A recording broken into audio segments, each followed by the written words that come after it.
Colby Covington's not going to be able to get close to Leon Edwards. Leon Edwards has great takedown defense. Not going to say he has the best, but one of the best without question. If Leon could manage the distance against Colby and doesn't let Colby get close to him and can stuff the takedowns, I can just see him beating up Colby for 5 rounds. And for Colby, he needs to figure out how to close the distance against such an amazing striker like Leon Edwards. How are you going to get close to Leon Edwards where you can, hit him, go for in clinch? And I mean, the takedowns, you can kind of shoot that from a little bit from a distance, but you got to get close enough to Leon. And that's the thing that I think Leon's going to capitalize on, is just managing that distance. And we'll see how good he can do it. And if he does it perfectly, he wins the fight. And he'll take away all the weapons that Colby has. And Colby's just going to be chasing the takedowns.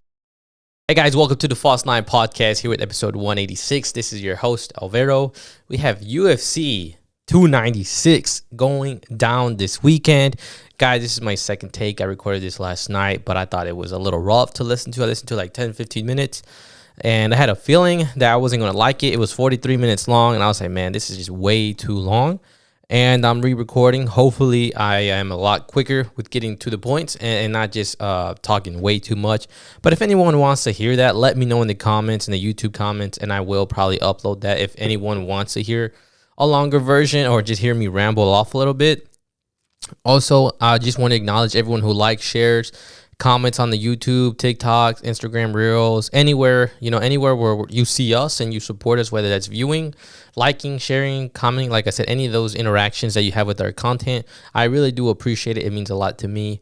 And I'm trying to get better on responding to people in comments, but it's real tough. There's so many, and most of them are pretty negative. So, if you're watching this and you're like, oh, you never replied to me, just comment on the YouTube video and I will get back to you. I promise I will see it. I see all the YouTube comments, whether I ignore them or not, but I do acknowledge them and I do see them and I read through them. So just FYI, if you guys, I know I don't respond on Instagram at all, but, TikTok sometimes, but YouTube, that's where I'll respond most of the time, especially on the YouTube video. Shorts are rough too, because there's a lot of comments and then I'm just like, nah, I don't want to get lost in there. And the only reason why I do that is because most of them are negative and it's hard to find a good one, and it just starts to make me upset when I see so many negative ones. And then like 10-15 minutes go by and I'm just like, man, I just seen all these shitty comments and I haven't responded to a good one. So that's why I don't do it. But yeah, just FYI. But again, I really do appreciate the love recently. Like I said, we've been slowly been growing, and the interaction lately has been different. It seems to be a little bit more engaging, you could say, in the comments. So I do acknowledge that, and I do appreciate it. So thank you guys. Let's get started. UFC 296. We have a stacked card. Headlining that is going to be Leon Edwards versus Colby Covington for the title Undisputed Championship. And from our co-main is Alexandre Pantoja versus Brandon Royval. And we have Shavkat versus Thompson, Tony Ferguson against Paddy, and then Vincent Luque versus Garry. And that's the fight we're going to start with first. We got Garry versus Vincent Luque. I want to speak about Ian's situation first because I know I haven't said anything about it. I didn't make no videos about it or nothing. And the reason being is, they have kids, and that's his wife. And I just feel weird, talking about a man's wife and knowing that they have kids and things like that. It just makes me feel very uncomfortable. It was a big story that the MMA guru, you could say covered and put out there. And I thought that was good for him and his channel and like his, it was good for him. And I was just like, nah, there's already enough people talking about it and stuff like that. I don't need to speak about it. So that's why I didn't, if anyone was wondering. I just, like I said, I felt really uncomfortable doing so. But, the only thing I will say about that is, good things happen to good people, bad things happen to bad people. And you can call it karma or God or whatever, but that's just how I see it. And, when stuff like this happens to a big celebrity or a star like this, I'm just saying, there's probably some things you've done that maybe have not been the best. And that's why you're in this position. But, we don't know the full story. We don't know the background. We don't know their personal life. We don't know any of that. So, it's going to be tough for him because I know we got a press conference tomorrow, Thursday. So that's going to be fucking crazy and dramatic probably. But, yeah, that's all I got to say outside of that. And I just hope that Ian Garry is mentally tough to deal with social media, the hate, people talking crazy about his wife, just everything. I hope he's mentally strong for that and he's built for it, because if he's not, he's going to have a tough weekend, and it's just going to suck for him. So, and with that being said, if Ian Garry gets his head space right and he's, killer instinct, he can put on a show, put on a performance to get a W, then he's winning, right? So, about the fight itself, I mean, Ian Garry's 1, 2, 3, 4, 5, 6 fights in a row, undefeated in the UFC. 1, 2, 3 of them TKO, and 2 of them, 3 TKO, 2 of them, 3 and 3. 3 and 3. 3 decisions and 3 finishes. So not bad for Ian Garry in the UFC. 6 fights. Not bad at all. He's in the top 10, I believe. If not, he is ranked. But, I mean, he's been performing before all this drama stuff happened. Like, he's been going hard. He's been he's trying to do too much, though. Like Paddy, just trying to be extra and stuff like that and just get all this attention and get a lot of views, things like that, trying to sell himself, which is understandable. But when it's so much of it, I get annoyed. So that's why I didn't really pay much attention to Ian Garry. But his last performance against Neil Magny, I was blown away. And then also, too, just the drama behind it. But I was like, damn, Ian Garry's really good. So, and I don't see him losing to Vicente Luque. I think the battle is going to be outside the ring for Ian Garry on this one to make sure he overcomes all this bullshit that he's dealing with. So, I mean, I think for Ian, like, I hope his headspace, because I know my headspace would be, fuck everybody. I'm going to go out and start UFC 296 with a bang. He's going to go out there, at least, like I said, if I was Ian Garry, I want to go out there and put on just a show. Get a crazy knockout or just crazy domination. And then post-fight, you can appreciate your family or your wife, whatever you want to say. But just tell the people, like, I don't care about what y'all think. I'm going to do me, and I'm going to keep winning. If he goes and puts on a performance and a knockdown and then has a post-fight like that, like, fuck everybody, I'm me, and I'm going to keep doing my thing, the dude's winning. No one's going to, what are we going to say? Ain't nothing we going to say, because he's backing it up in the cage, and he just don't give a fuck about what we think. Now, if he goes in there and starts being all sensitive about it, he's going to get bullied. He's going to get trolled on Twitter and everything. So I really hope, he's ready for that. Like I said, that challenge outside the cage, and he can handle the pressure from social media. So that's my input on Ian Garry, but he should get the win. He should get the finish, I think. But for sure will win. I think Ian Garry gets the job done pretty easy. The only thing, like I said, the only thing that I think will be an issue is all the outside stuff that he's been dealing with. Now, if that does happen and Ian Garry, falls apart and he loses, I mean, it'll be tough for him. I don't see that happening. I see him getting the job done, though, and getting the win. Easy peasy, lemon squeezy. All right, Tony Ferguson versus Paddy Pimblett. A really, really exciting fight. And, man, I mean, it kind of sucks for Tony. Tony's been on a crazy losing streak. I'm about to pull it up right now. Let's see. All right, so last fight that Tony won was in 2019 against Donald Cerrone. Lost to Justin Gaethje, lost to Charles Oliveira, lost to Beneil Dariush, lost to Michael Chandler, lost to Nate Diaz, and then Bobby Green. Now, besides Nate Diaz and Bobby Green, losing to Chandler, Dariush, Oliveira, Gaethje, he lost to top 5 guys. So those losses, I kind of understand. Like, I see how he could lose that, especially if it was the beginning of the decline for Tony, because those are elite guys, and Tony Ferguson used to be up there with those guys. So I can see that, I have sympathy for Tony and his losses. I'm like, okay, like, he lost, like, it's all right. It's no biggie, like, it's cool. It's whatever. Like, it's just no big deal. Like, he lost, but he lost to Nate Diaz and Bobby Green, and that's where, like, oh shit. And the knockout against Chandler, that's when we all had, like, okay, Tony, it's time for you to walk away. And he decided not to, which was insane that he decides that. So, I mean, he was training with David Goggins. People were trolling him on the internet. People were like me, I thought it was a good thing. And there was other people that thought it was a bad thing. I thought it was a good thing because he's going to be training with David Goggins. You're not having your whole camp with David Goggins. You're just training with him for like 2 weeks, 3 weeks, however long it was. but he did something called Hell Week with David. And obviously that's a week, 7 days. I'm sure there was preparation for that. But, you know, David Goggins, if you've listened to David Goggins, read his books like me, he's all about mental toughness. Yeah, like it's about being hard, but it's about the mental battles. And that's why I love that Tony, you know, went and decided to train with David Goggins, because, you know, you are on, I forgot how many losses, but, you know, 6 losses in a row. You know, you do need to dig deep. 1, 2, 3, 4, 5. So yeah, 6 losses in a row. You need to dig deep to find out like why you think you can get this win. Why do you think you can get a performance? Like that's a mental battle. You lose 6 fights in a row. Why are you still fighting?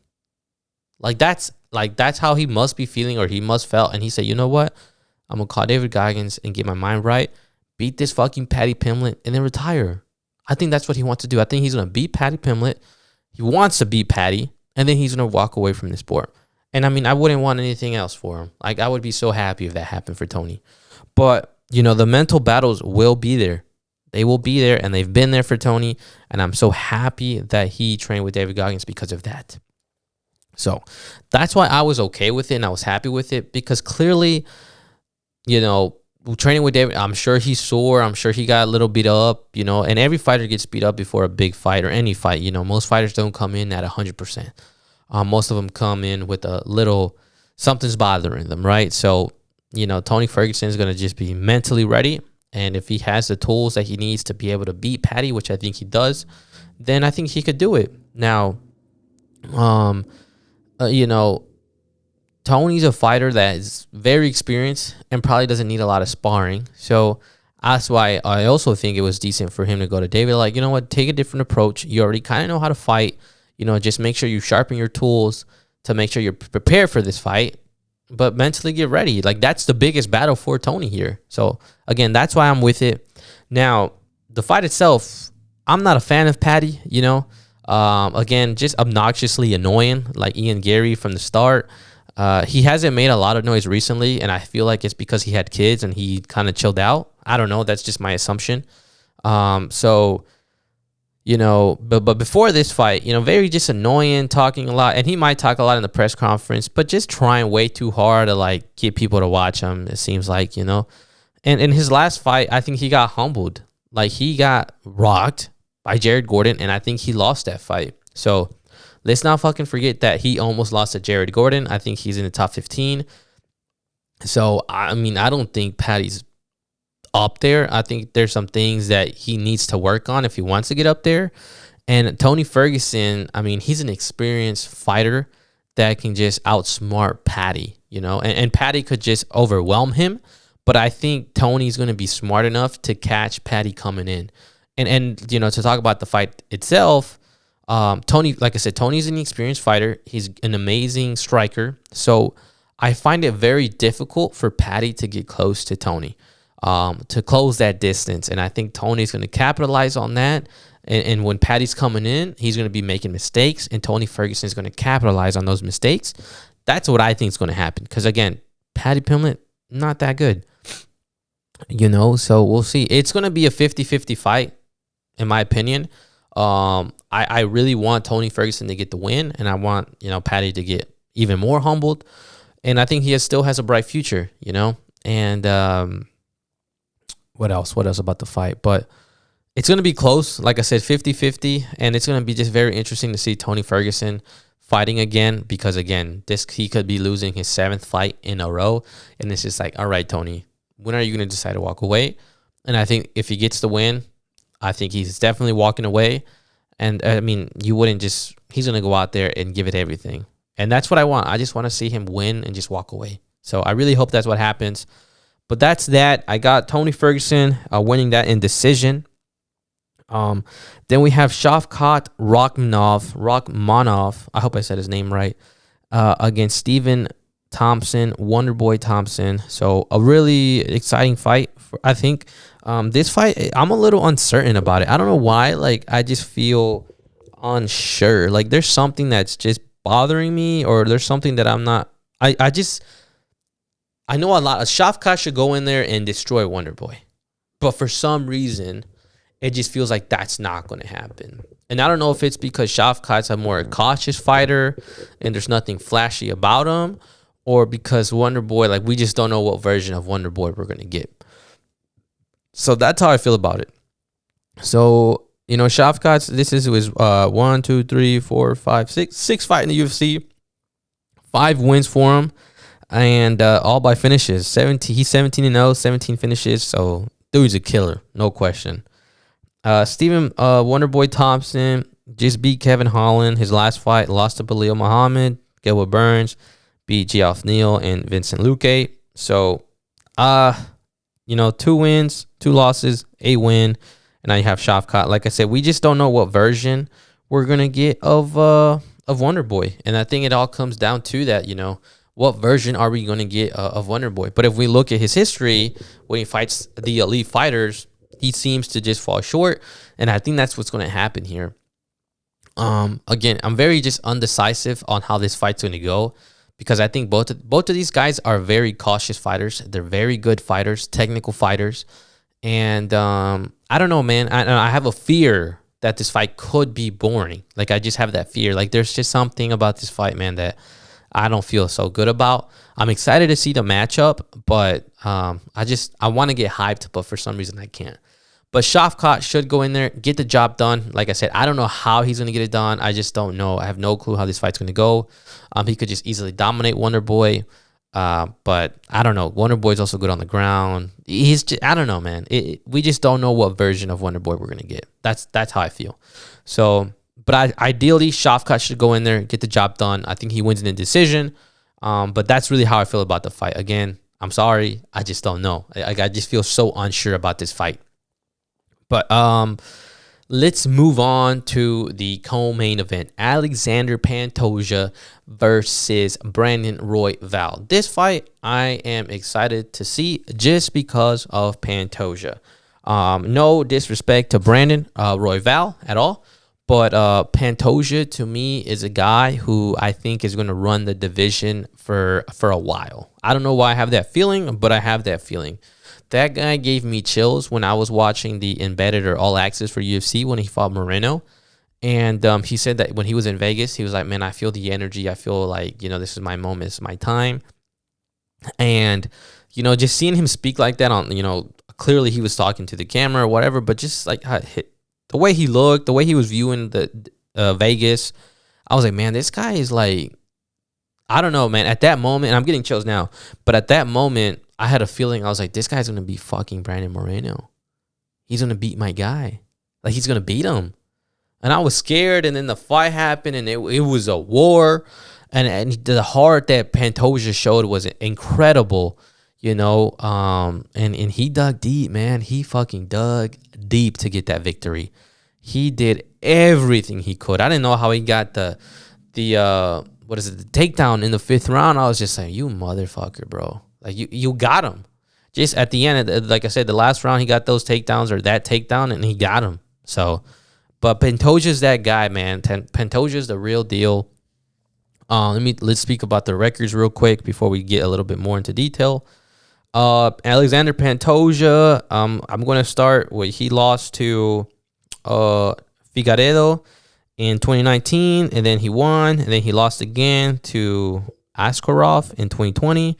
He's beat Manuel Cap, who I think Cap is a beast, in 2021. Brings Brandon Royval in 2021, and then beats Alex Perez in 2022. And then he beat Brandon Moreno a few months ago or earlier this year, and now he's fighting Brandon Royval again.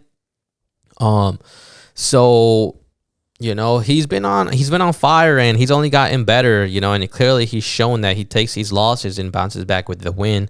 He hasn't had any losses in a row in the UFC. Now for Brandon Royval, 3 wins in a row against against Mateos Nicolou, Matt Skinnell. I'm sorry, I'm messing up these names. Rogerio, I don't know, and he lost to Pantoja, lost to Moreno. He's beat Kai France in 2020. Tim Elliott. I just think he doesn't stand a chance with Pantoja. Again, no disrespect to Brandon Royval. But, again, I just think this is Pantoja's moment. He has that chip in his shoulder with the whole Like he keeps talking about his dad, which I kind of want him to stop doing that. But also too, it kind of just shows you how much it affected him as a person that he went through that, and he wants to be an amazing dad. There's no doubt in my mind that he wants to be an amazing dad. He wants to be the best dad ever, and like that's what drives him. And when you have a man like that, you know, that has that heart, that will, and just feels and believes that it's his moment, I just think no one's gonna stop that version of Pantoja. You know, I just don't see it. And the only way I see Pantoja slowing down is that he gets enough wins and gets hella money, and he's like, okay, I've done enough. You know, like I can chill out a little bit with fighting. And what I mean by that is like he's probably not going to train as hard, you know.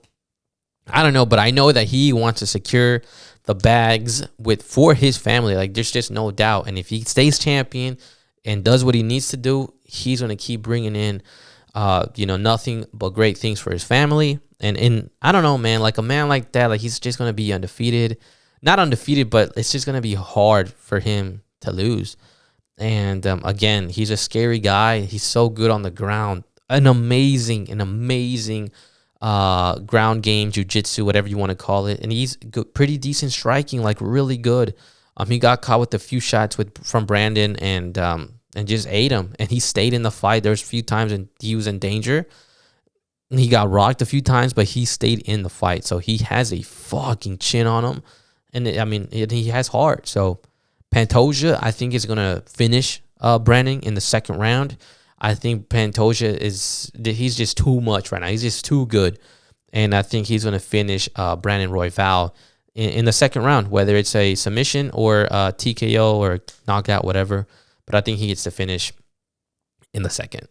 So I'm happy. I'm excited to see Pantoja, and I really hope, you know, he runs it back with Brandon, or even Cape would be crazy. So that's my prediction on that. Lastly, let's talk about our main event. Okay, 23 minutes. So let's talk about our main event here. We have Leon Edwards versus Colby Covington. A fucking banger. Banger. All right, guys. So we got Leon Edwards versus Colby Covington. Very excited for this fight, and it's going to be a banger, like I mentioned. Initial thoughts here. You know, I wasn't too happy, and I'm still not too happy that Colby Covington is fighting for the title. I don't understand why he's fighting for the title. And I'm going to tell you guys why here. So, 2019, beat Robbie Lawler, lost to Kamaru Usman in 2019, beat Tyron Woodley. Tyron Woodley got hurt in 2020. Then he lost to Kamaru Usman in 2021. And then he fought Jorge Masvidal, beat Jorge Masvidal in a decision last year in March. And now he's fighting 1 year, 9 months later for the title against Leon Edwards. I mean, there's just nothing impressive that stands out to me. You know, there's so many different guys in that division that I think deserve the title shot. You know, there's Belal Muhammad. As much as I fucking hate him and I can't stand him, I mean, he's up there. You have Shavkat, you have Gilbert Burns, you have Kamaru Usman, and I feel like I'm missing a name. I mean, Ian Garry's working his way up, but and the reason why I bring up those names because I feel like that's a name that Colby Covington should have beat to get the title. You know, you go and beat Jorge Masvidal a year and 9 months ago, and you were inactive because some lawsuit was going on, and you say you took brain damage, and now you're fighting for a title. It just don't, you know, whether you got brain damage or not, like, you sat out purposely, you know, to win this whole lawsuit and all this bullshit, or to handle that, right? And now you're fighting for a title. And I get it. The UFC needs to make their money and all this bullshit. And this is the last chance for Colby Covington. Like, this is his last title shot, you know? And because if he doesn't get this one, he's going to have to rack up some wins to get a fourth title shot. You know, to get your third title shot in, like, you know, 3 years and how many fights? Let's see. I mean, no, not even. 1, 2, 3, 4. 4 fights, now going into his fifth, and this is going to be his third title fight. You know, it's crazy, bro. And he lost to Kamaru twice. He got TKO'd in one of them, finished, because he got finished, and I hate when people say, oh, he didn't get finished, early stoppage. Colby Covington got stopped against Kamaru Usman. There's nothing about it. He got fucking stopped. As much as he wanted to get up and keep fighting, it was over for him. And then the first fight, good ass fight, but Kamaru got the best of him, dropped him, broke his jaw. Like Kamaru did that to Colby Covington, bro. Like it was crazy. So Colby Covington, in my opinion, he's a very good fighter. But I mean, besides Kamaru, who else did he beat? Like I said, the top guys now are not Jorge Masvidal. It's not Tyrone Woodley. He's not even in the UFC anymore. You know? And the other two fights that you had was against Kamaru. Like I said, there's Belil, there's Shavkat. I mean, even Wonderboy. Now I feel like I'm missing some. Ian Garry. Like, there's a few more names there that Colby Covington could have fought and then got his title shot. And that would have made more sense. Gilbert Burns, and it didn't happen. And then on the other side, you have someone like Leon, who, since he fought in 2019, 2 fights in 2019, didn't fight during 2020, COVID. He got COVID and so-and-so got COVID, like a lot of stuff. No contest against Belil Muhammad. I think he was beating Belil. He beat Nate Diaz. Almost got knocked out, though, at the end. And I will speak about that. He beats Kamaru Usman twice for the title. So, more active, for Leon Edwards. Has been winning consistently. So, like, I think that's the deal breaker in this fight. The activity between the two fighters. You have one fighter that's been really active, and you have one fighter that's been not so active, and also hasn't been fighting at the highest level. And Leon Edwards been fighting at the highest level his last few fights, including the Belil fight. Like, that was a high level fight. So Nate Diaz was a pretty good fight. I mean, even though he kind of dominated that. And then, he fought Kamaru twice and had success in the second fight. A lot of success in the second. Because in the first one, he got the TKO. Could have been a fluke, but it wasn't because he won the second one. And, and we all speak about how much Leon looked, how good he looked in the second fight against Kamaru. He just looked so much better, so much sharper, so crisp, so good, so clean. So clean. I've been using that word a lot for Devin Haney, and I got to use it for Leon. Leon's a clean striker. A very good striker. He has amazing takedown defense. Took down Kamaru Usman multiple times in both fights. So very impressive for Leon. And I'm riding with Leon on this fight. But that's just how I feel about the fight. I don't know how it got made. I don't know how it came to be. When we talking about, their fight history. And the reason why Colby's in the situation that he's in is because he, characterized himself as this American hero, UFC fighter character, right? That's who he is. America, Donald Trump. And he got all those people behind him. And all those people behind him are just loud. So, and those are the people that are going to buy you the most pay-per-views, are going to buy you tickets. So I get why the UFC, is giving him the title fight, and Leon's a little upset about it. And I don't know what Kamaru said, but from my understanding, Kamaru and DC had a little interview and was saying, like, the UFC is a business and they're going to put in the fight who's going to sell you the most fights, like the most pay-per-views and ticket sales. That's who they're going to put in the main event. So if Leon wants to be that, then he needs to do that. So I hope you kind of understood what I meant by that. But that's why Colby's in the situation that he's in, So it is a business, and they gotta sell, and they gotta make their money. So I get it. I completely understand. Now let's talk about the fight. There's a lot of ways that I see this fight playing out. I think 3 ways. I see Leon Edwards going in there and dominating Colby Covington for 5 rounds. Not 5 rounds, for 3 out of 5 rounds. I think it is going to go to decision. I will say that. I think this fight does go to decision.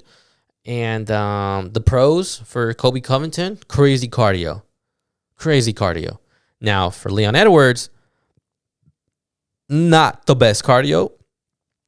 He's shown a lot of weaknesses in the 5th round. And when I say that is because in the second fight with Kamaru, didn't look so sharp in the 5th.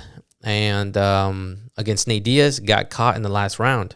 So it's like, how good is his gas tank going to be? How good is he going to be like in those deep water rounds, especially against a guy like Colby Covington, who's going to be pressuring you all 25 minutes.